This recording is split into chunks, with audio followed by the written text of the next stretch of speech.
Hello everyone. When we talk about skills in social work, generally we think about field work because we've been taught when we were studying also that whatever you're studying in class, in theory, is being practiced at the field level. And there we are able to learn all the skills which are taught in the class, in the theoretical classes. Now with the entire change as per the National Education Policy 2020, we have more gaining focus on how we should make our social workers more skillful, how we have to give or emphasize more on skills. And why this has come in picture is because now there is a scheme of multiple entry and multiple exit. That is what is envisaged. For example, a learner who's taken admission in the first year and wants to exit after first year, he gets a certificate degree. If he completes 2 years and then gets out, then he or she gets a diploma degree. And similarly, if he or she exits after third year, then a degree, and after 4 years it's an honors. So that is what is usually the entire vision of NEP, and that's how we are also looking at social work curriculum, how we can incorporate skills and how we can make our learners more skillful, so that even if they are exiting after first year, say after completing certificate in social work, can they work in the field? Can they work in an NGO? Can they work in the development sector? That is a larger question. So while we are designing our curriculum, we have to keep that in mind. And these skills has to be taught in such a way that they are measurable as well. Because for example, let me give you an example of communication skills. When we are saying that the learner has to learn communication skills, then what are those skills? Number one, if for example we say verbal skills, then non-verbal skills. So what are those skills and how are we going to measure it? Are there any steps to follow while they are learning these skills? Because usually when we are learning skills, we are shown step-by-step process that, for example, any task which we accomplish, if it has to be done in a particular way, the similar result, more or less similar result, would be seen. So that kind of a step-by-step process has to be incorporated in the curriculum so that there is skilling. The learners, say for example a class of 30 in a class, gets the skill by the end of that semester. So that has to be incorporated in every course. Now the task is first to identify those skills, then design in such a way that the outcomes, the learning outcomes are such that those skills are incorporated, and at the same time the learner is able to accomplish that in the field work. So it has to be skill based, it has to be competence based, and we have to somewhere we have to design our curriculum in such a way that those skills are listed. For example, analytical skills, rapport building skills. So these skills are listed, number one. Number two, there are step-by-step process as to what is exactly rapport formation. We talk about rapport formation, or the student has to, like generally when we send our students to the field work, we say that you have to take a transact walk in the community and you have to build rapport. Now a learner who's coming say after 12th doesn't know exactly what is rapport building or doesn't know what is a transact walk in the community. So the supervisor or the teacher comes for rescue, and in the individual conference session, he or she guides the learner, that exactly explains the learner what is a transact walk and how do you do the rapport building. So that kind of role modeling, that kind of step-by-step process, if we can build that in our curriculum, then it would be, we could see that most of the learners, or we can say all the learners, are able to get those skills. So every course, for example, when we are talking about say a course on casework, we learn the theory part of it, we learn different principles, we learn the details of those principles, we also learn some examples from the field. In the same way, if we have some role plays incorporated, some examples, some multimedia package included in the syllabus, for example, like we say in blended learning, that we have seen, okay, when we talk about non-judgmental attitude, we've seen it in theory, what is non-judgmental attitude. But exactly to experience non-judgmental attitude, we need to be in a situation. We need to be role playing. We need to have cases wherein we give you a case and then we try and see the answer which is coming, and we try to get or gauge the responses. And that way, if the learner is taught what is non-judgmental attitude, then it makes sense, and it also, those skill is imparted. We can ascertain that the learner has understood and has practiced non-judgmental attitude. So such kind of experiences, if it is given in the class, either through, we've been doing, many of the institutions have been doing these role plays or have been giving case situations, but it is gradually, because of the load of the curriculum, because of the time schedule, many a times it is given a miss, and they do not get the experience of practicing those principles. So those skills, even though we talk about, for example, empathy. Empathy is a skill. But how do you impart that skill to the learner?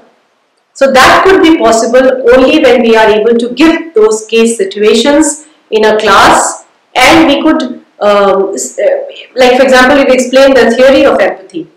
Now there has to be in the lesson plan, which the teacher has envisaged to complete the syllabus, there that has to be incorporated, wherein one class is completely dedicated to case situations and practicing those skills. We were also discussing that social work labs are very important, wherein the teacher also, because generally the teacher gets aloof from the field. So as a teacher, we also need to be practitioner. So if we have in every institution social work labs, wherein the teacher can demonstrate those skills. We can include the practitioners from the field, as well as teacher can go to the field, and we are able to demonstrate those skills to the learner. That would be really suitable for imparting those skills. So that is one way. Similarly, there will be many more ways which we all can think about how we can not only inculcate the skills part in the curriculum, but at the same time there should be measurable ways of understanding by the end of the semester that the student has learned those skills. Because one is identifying the important skills which a social worker would require. Say for example, if we are envisioning that a student can work after certificate in social work, then we have to also think that what are those essential skills, how the curriculum should be designed, that even the first year is complete in itself, the 2 years is complete in itself, and the 3. So we have to build fieldwork in every semester. We have to build fieldwork in every course, wherein by the time the student completes 1 year, he or she is capable enough to go to the field, work at the grassroots level. So that is more important. The idea behind skilling is that we can retain our social workers to work at the grassroots level. Even at IGNOU, we have this vision of training the social workers to work at the local place where they belong to. And that is why we reach the entire country. We have been, guiding our students wherever they are, and so that they can find employment there and help the people there wherever they are located. So that is very important. Let me briefly give you the characteristics of students who are enrolled in IGNOU's MSW program, because I coordinate MSW program. So I've been doing research, have been interacting with learners, and have also seen learners at other universities who are studying through open and distance learning.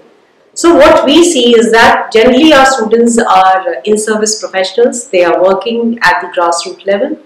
If they are from rural areas, if they are in urban areas also, they are working, either they are volunteering or they are working in NGOs at some position, and they want to upgrade their, say, degree. and that is how they come for either a PSW degree or MSW degree. We have many Anganwadi workers who are working with us, we have studying with us. We have many social work professionals who are already working as volunteers or already working after their class 12th or graduation, and because of their interest in the area, and they want a professional degree, and that is how they come to IGNOU.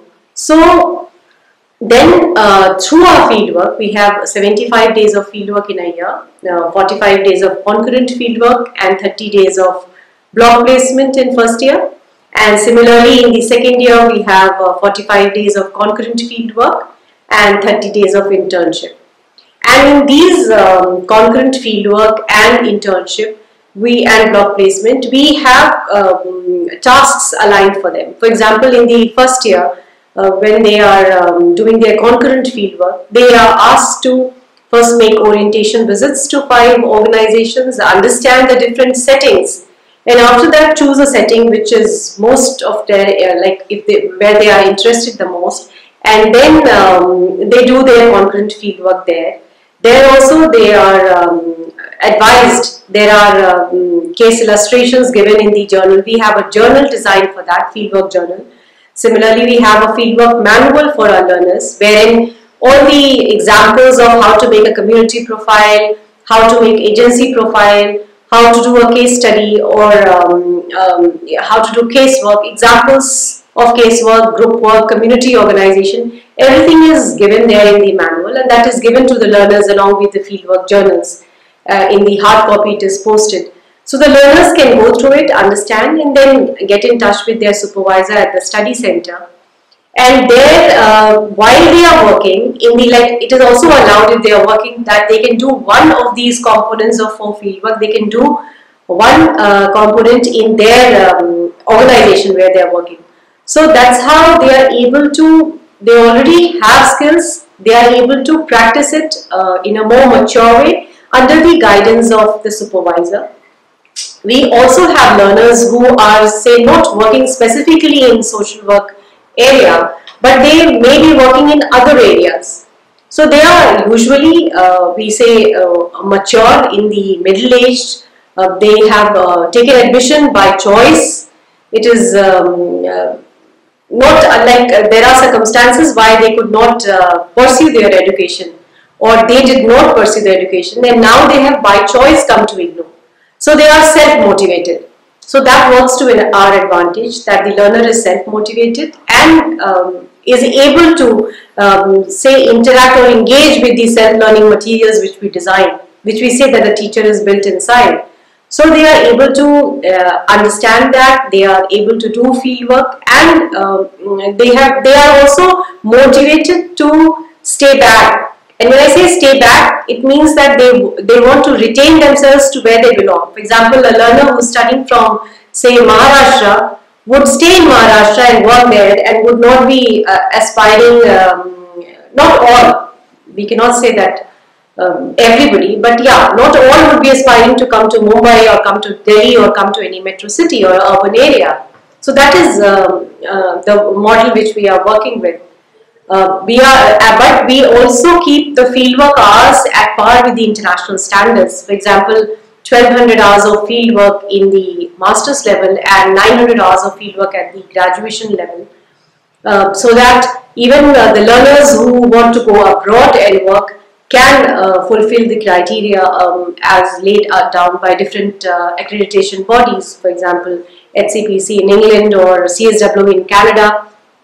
So that is also taken care of. At the same time, that the basic objective of retaining the social workers at the grassroots level is also kept in mind while designing, and that is why we also have courses in English as well as Hindi. And now we are also thinking of getting it translated in other regional languages in order to reach more and more learners, and so that they can study in their mother tongue. So when the learners are doing internship, what they do is they have to do 20 household survey. They have to go in the, if they are in the urban community, they have to go to the urban slums, and they have to collect data from 15 households and 5 stakeholders in the community. There is a performer also given attached in the fieldwork manual, where they are guided as to what all dimensions they should cover, how they should frame their questions. All that guidance is given, explained in the fieldwork manual. So the basic idea behind this is to understand the complex concept of poverty, to understand the demographical distribution. So in order to understand that these structural complex issues, they need to get into the community, go to household, and interview people. So they are learning so many skills out of that. They are learning interviewing skills, they are learning communication skills, they are also learning to actively listen. So these are the skills while they are communicating, they are learning. At the same time, they are learning the skills of documentation, they are learning the skills of social work research, because they have to analyze these data, present these data, and in their fieldwork reports and in the fieldwork journal. Besides that, they are preparing community profile in the internship, wherein they are mapping the community, they are writing about all the resources of the community, the power structure. So different skills they are learning while doing the community profiling.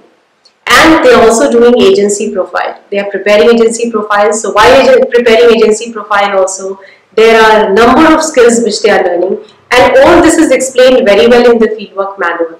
So while doing the internship, a student is able to understand the agency, understand the community, as well as get deeper by visiting every household, understanding the power dynamics by interacting with the different stakeholders in the community. First identifying them, then understanding the various dimensions of the community by interacting with them. Similarly, in block placement, the student is advised to practice any of the 2 methods of social work. So out of the 6 methods of social work, the student could either choose any of the 2 methods, for example, casework or group work or community organization, or the secondary methods of social work. And then they have to, like if they've chosen social casework, then they have to carry out 10 social casework sessions with the client, and they are advised to take up cases which is simpler in nature, wherein professional intervention is not required. For example, they can take up cases of dropout, they can cases of behavioral problems, and they are also advised to get in touch with the experts professionals wherever required or wherever the cases are complex. So step by step the learner is taught. First we design that in the self-learning materials, and also the supervision is provided at the study center. So the learner understands how to practice these methods, and that is how they are able to complete these components. So it is designed in such a way that the 4 fieldwork components are able to make the learner very adept to working in social work agencies later after completion of the program. Thank you.